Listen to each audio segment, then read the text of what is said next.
할렐루야. 하나님 홀로 영광 받으시길 믿습니다. 자, 앞뒤 좌우사를 보고 인사하겠습니다. 메리 크리스마스. 메리 크리스마스. 주님이 우리의 죄를 사하시기 위해 땅에 오셔서 우리의 모든 죄를 사하시고 우리를 구원하신 줄 믿습니다. 이 기쁘고 좋은 날 성탄절 함께 은혜 받고자 하는 말씀의 제목이 성탄, 마음에 새기어 생각하자, 이런 제목으로 함께 은혜를 나누겠습니다. 여러분, 부탄이라는 나라 들어보셨습니까? 이 부탄이라는 조그만 나라가 하나 있는데, 이 부탄은 첫눈이 오면 그날을 공휴일로 한대요. 참 의미 있는 말이기도 하지요. 그래서 모든 세계가 성탄절이 되면 화이트 크리스마스를 기대하는 경우들이 되게 많아요. 여러분, 첫눈 하면 여러분 무엇이 떠오르십니까? 한번 떠올려 보세요. 난 첫눈 하면 무엇이 떠오르는가? 어떤 사람은 군고구마가 떠오른다. 어떤 사람은 군밤이 생각이 난다. 어떤 사람은 설렌다. 어떤 사람은 첫 약속이 생각이 난다. 그리고 어떤 사람은 첫사랑이 생각난다. 이런 첫눈이 올 때 이런 느낌들이 사람들마다 있다 그래요. 그런데 재밌는 것은 그 일본에서 옛날에 아주 유행했던 그 러브레터라는 영화가 있는데, 거기 보면 오겐키 데스까 뭐 이런 얘기를 한 게 있어요. 오겐키 데스까라는 말은 잘 지내고 있나요? 첫사랑을 보내고 난 다음에 그리워하면서 한 말인데, 이것들이 되게 유행한 적이 있었지요. 이 성탄에서 첫눈과 성탄의 의미와 성탄절에 대한 세계적 관점은 어떨까? 여러분, 석가모니를 성탄했다 말하지 않아요. 공자도 마찬가지지요.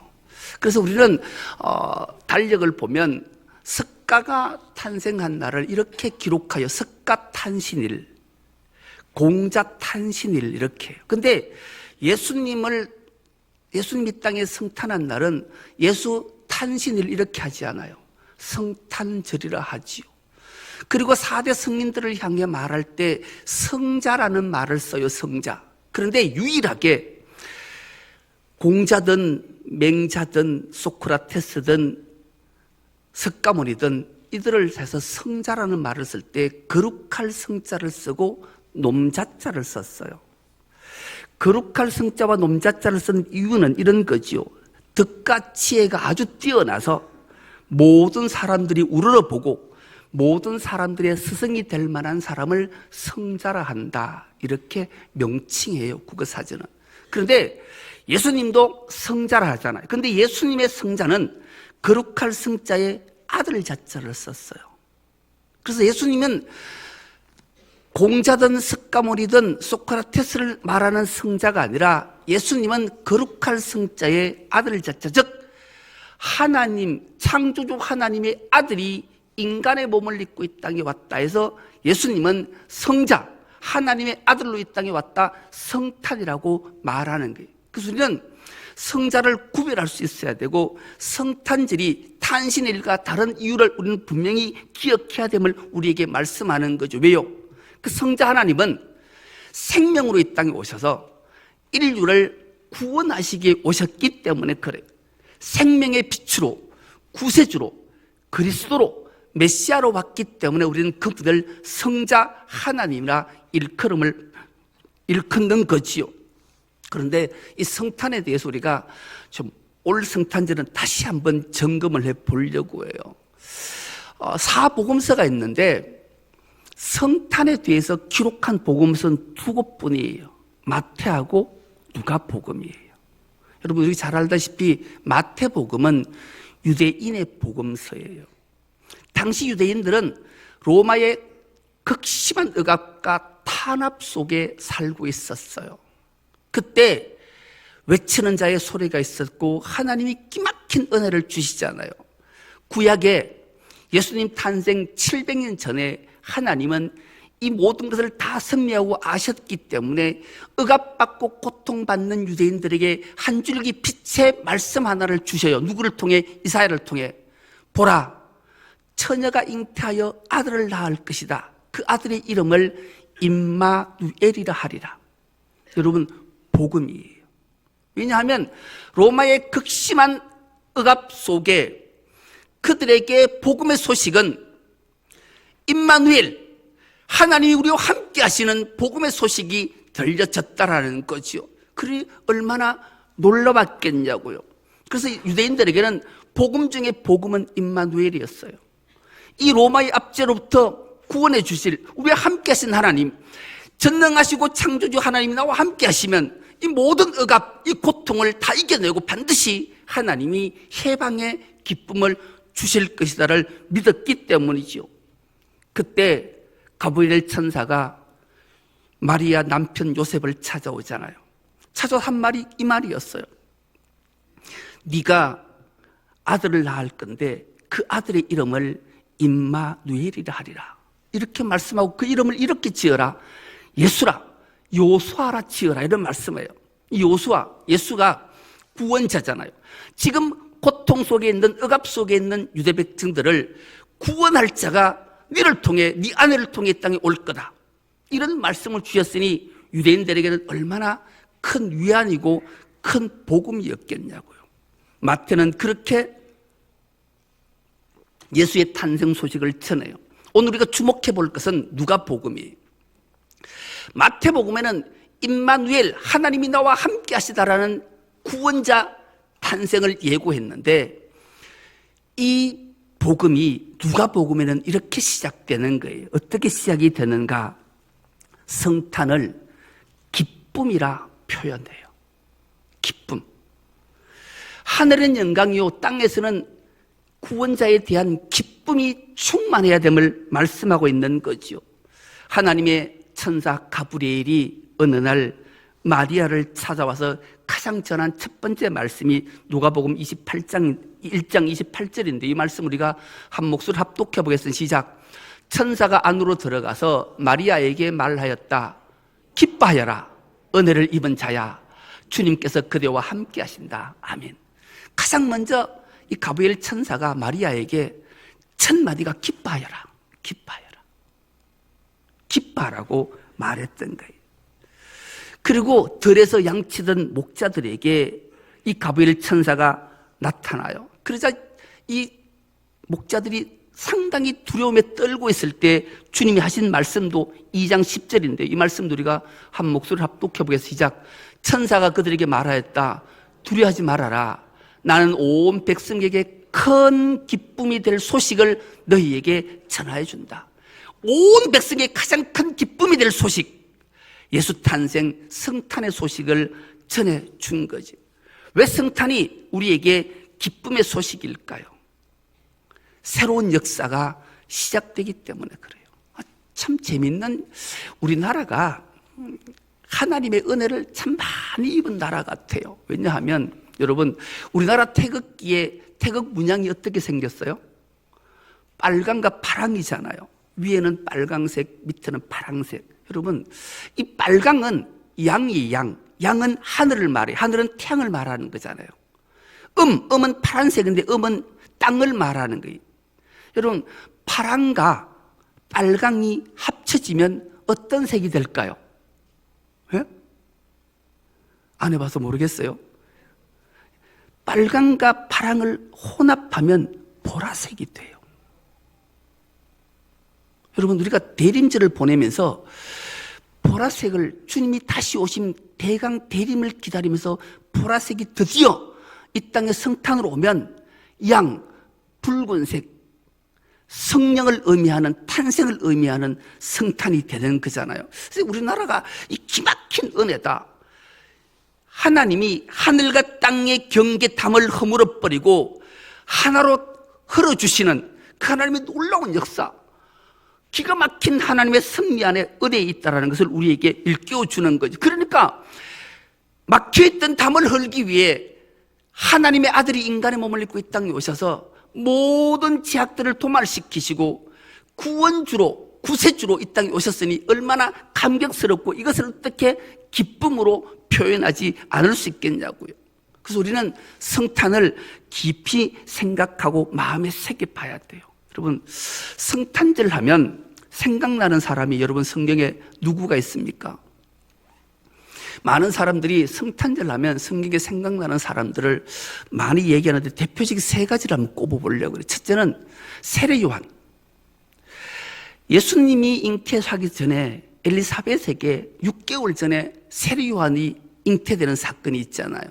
그리고 세례 요한은 주의 옷을 길을 곧게 하는, 그래서 가장 먼저 예수님 바로 앞전에 세례 요한이 광야에서 외치는 자의 소리가 있어 회개하라, 하나님의 나라가 가까이 왔다 외쳤잖아요. 그리고 그가 예수께서 자기에게 세례받으러 온 모습을 보고 하나님이 그의 계시 영안을 열어주니 보라, 세상 죄를 지고 가는 하나님의 어린 양이다, 이렇게 고백했던, 예수님이 이 땅에 도래하는 400년의 어둠을 떨고 구원자로 메시아로 그리스도 세상에 오게 선포했던 세례 요한. 성탄절 하면 예수님을 이 땅에 오게 하는 길을 놓았던 세례 요한이 생각이 난다 그래요.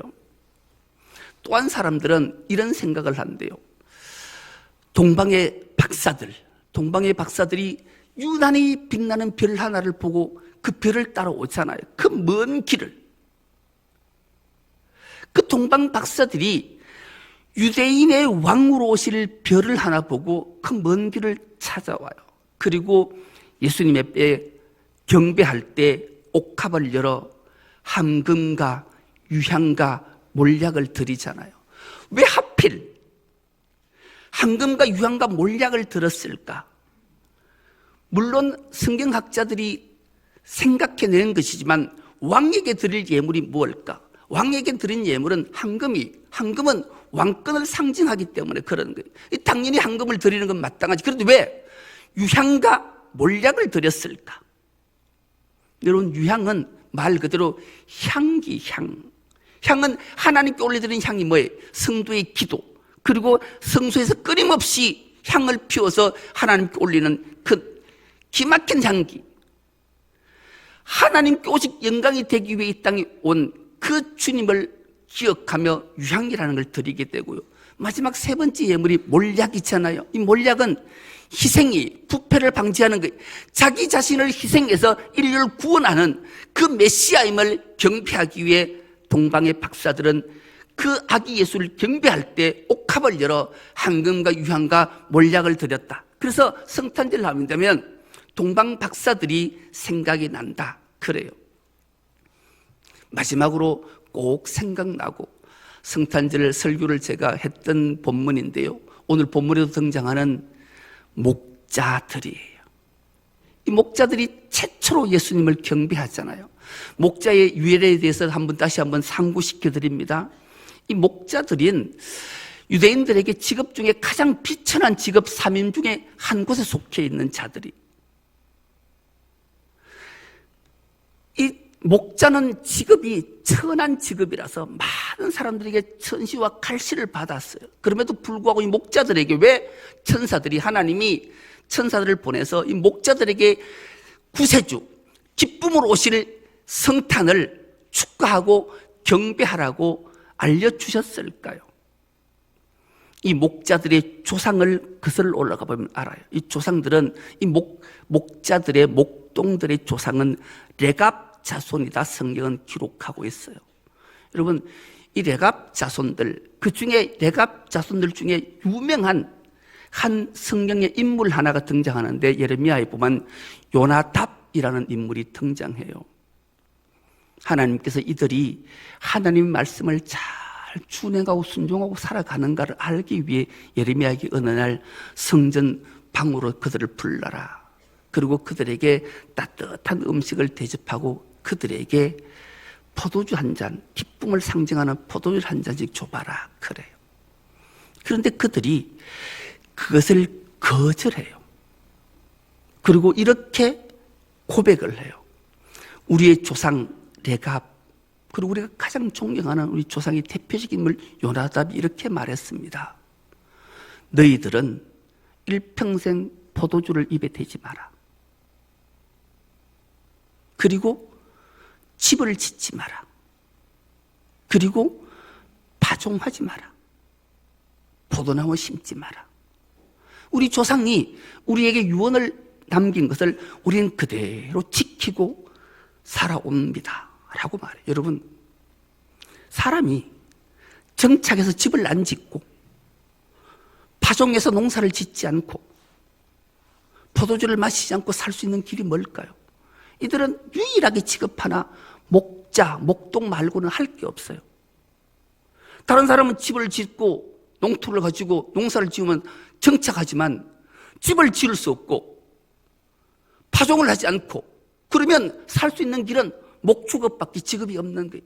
이것들을 끊임없이 목자들은 순종해냈기에 가장 먼저 예수의 성탄 소식을 하나님은 가브리엘 천사를 통해 이 목자들에게 알려주신 거죠. 그래서 이 목자들을 생각할 때마다 우리는 참 놀라운 의미를 다시 한번 되새기게 되는 거죠.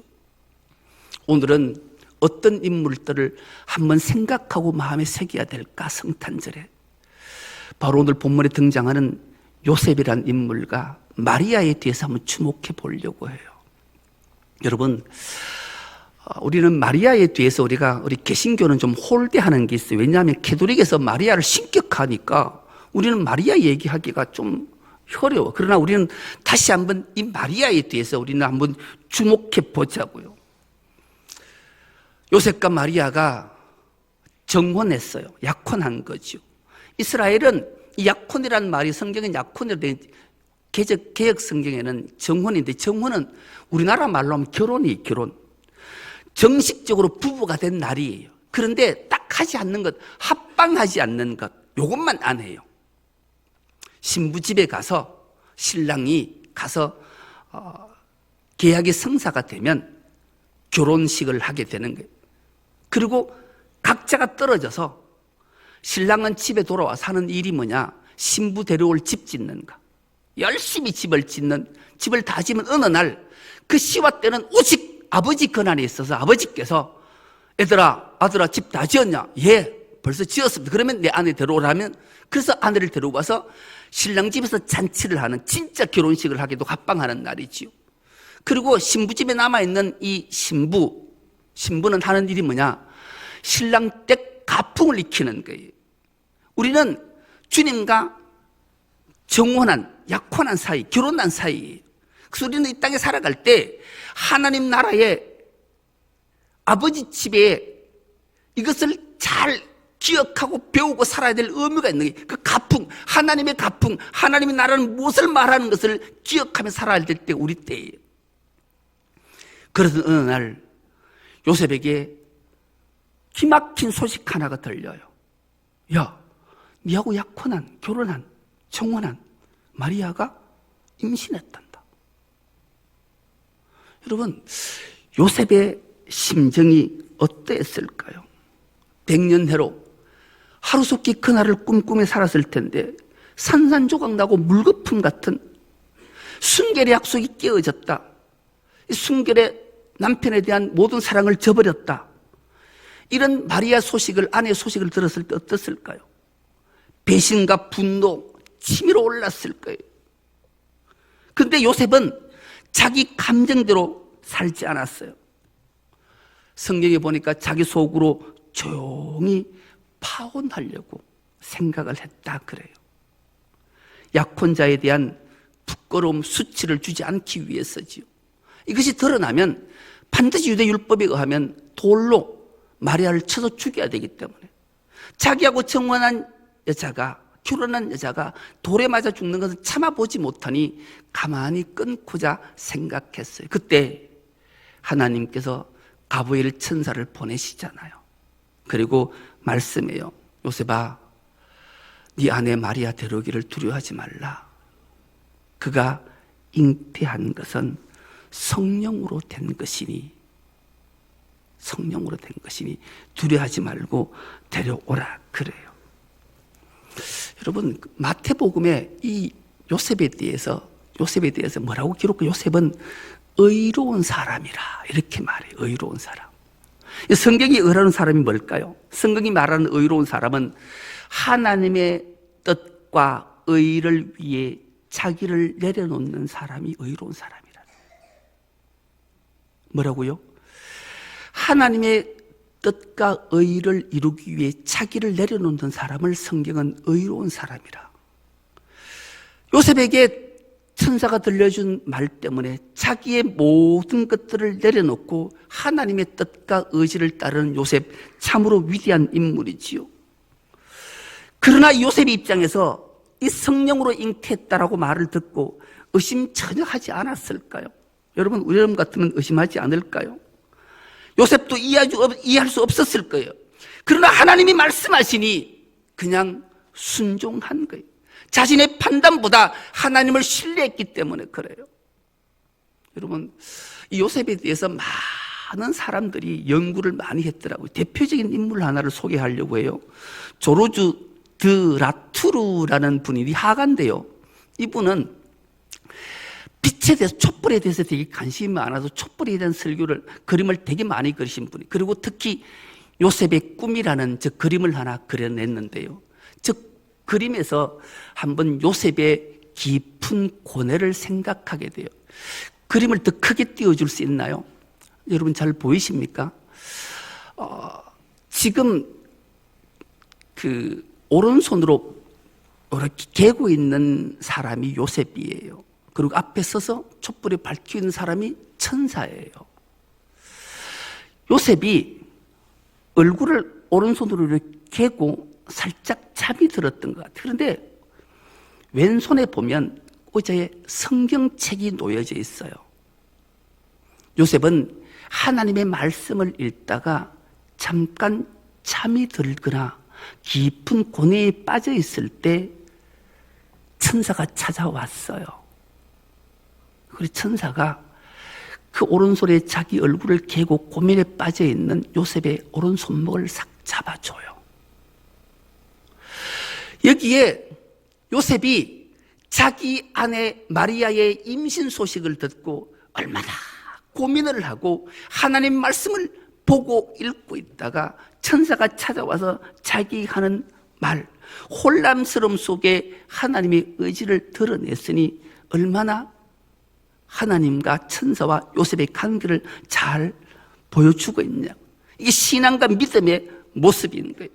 우리가 어떤 일을 만났을 때, 정말로 이해할 수 없는 일들을 당했을 때, 하나님이라면, 예수님이라면 성경을 뭐라고 정의할까를 생각해야지 자기 판단대로 하면 반드시 실망하거나 실족할 수 있음을 우리에게 일깨워주는 말씀이죠. 그래서 요셉은 참 위대한 인물이었다. 성경은 우리에게 기록하고 하나님은 그를 의로운 사람이라고 우리에게 들려주고 있는 거예요. 오늘 드디어 본문의 주인공 마리아를 보자고요. 지금 마리아는 개신교에서 홀대받지만 다시 한번 우리는 마리아를 한번 깊이 생각해 보자고, 얼마나 소중한 인물인지를. 여러분, 당시 유대인들은 결혼 적령기가 13살에서 16살 사이에 결혼을 해요. 그래서 100번 양보해도 지금 마리아가 잉태할 때 나이가 출자바 15살쯤 됐다고 보면 돼요. 요즘 하면 중학교 2학년쯤 되잖아요. 이 어린 나이에 어느 날 하나님의 천사 가브리엘이 찾아왔어요. 그는 14살, 15살에 요셉과 정원해서 이제 신랑 때 가풍을 익히고 있던 그때 가브리엘 천사가 찾아왔어요. 그리고 마리아에게 말하는 거죠. 내가 네 육신의 몸이 필요하단다. 하나님이 말씀했어요. 그럴 때 마리아 모습이 어땠을까요? 먼저 우리 마리아라는 이름의 뜻을 한번 생각해봐요. 마리아는 구약의 히브리 말로 미리암이에요. 미리암은 하나님이 높여주신 자, 이런 뜻이에요. 이 마리아를 하나님이 높여주시기 위해 마리아는 이름을 주고 그에게 성자 예수를 잉태하는, 성령으로 잉태하는 그 일들을 감당하게 하시잖아요. 그때 마리아의 고백이 놀라워요. 하나님의 뜻을 이루기에 네 몸이 필요하다 하자 하나님의 뜻 앞에 자기를 내려놓아요. 나이 15살 나는 어린 아이가. 여러분, 이게 가능한 일일까요? 믿음 없이, 신앙 없이 가능할 일일까요? 누가복음 1장 38절에 마리아의 고백이 이런 고백으로 기록되어 있는 이 말씀도 우리가 한 목소리를 합독해 보겠습니다. 시작. 마리아가 말하였다. 보십시오. 나는 주님의 여종입니다. 당신의 말씀대로 나에게 이루어지기를 바랍니다. 천사는 마리아에게서 떠나갔다. 나에게 이루어지기를 바랍니다. 15살 나는 소녀가 청천벽력 같은 말 앞에서도 자기 뜻을 이루기가 위함이 아니라 하나님의 뜻을 이루어지기를 원한다. 여러분, 이걸 놓고 쳤다면 마리아는 그냥 순식간에 천사가 찾아왔으니 하나님의 메신저이니 믿음으로 신앙으로 놀라서 고백했을 수도 있지만 그 이후에 마리아는 놀라운 찬가를 지어서 찬송해요. 그 말씀 우리가 한 목소리 찬찬히 합독해 보겠습니다. 누가복음 1장 46절에서 55절입니다. 시작. 그리하여 마리아가 말하였다. 내 영혼이 주님을 찬양하며 내 마음이 내 구주 하나님을 좋아함은 그가 이 여종의 비천함을 보살펴 주셨기 때문입니다. 이제부터는 모든 세대가 나를 행복하다 할 것입니다. 힘센 분이 나에게 큰 일을 하셨기 때문입니다. 그의 이름은 거룩하고 그의 자비하심은 그를 두려워한 사람들에게 대대로 있을 것입니다. 그는 그 팔로 권능을 행하시고 마음이 교만한 사람들을 흩으셨으니 제왕들은 왕자에서 끌어내리시고 비천한 사람을 높이셨습니다. 줄인 사람들을 좋은 것으로 배부르게 하시고 부한 사람들을 빈손으로 떠나 보내셨습니다. 그는 자비를 기억하셔서 자기의 종 이스라엘을 도우셨습니다.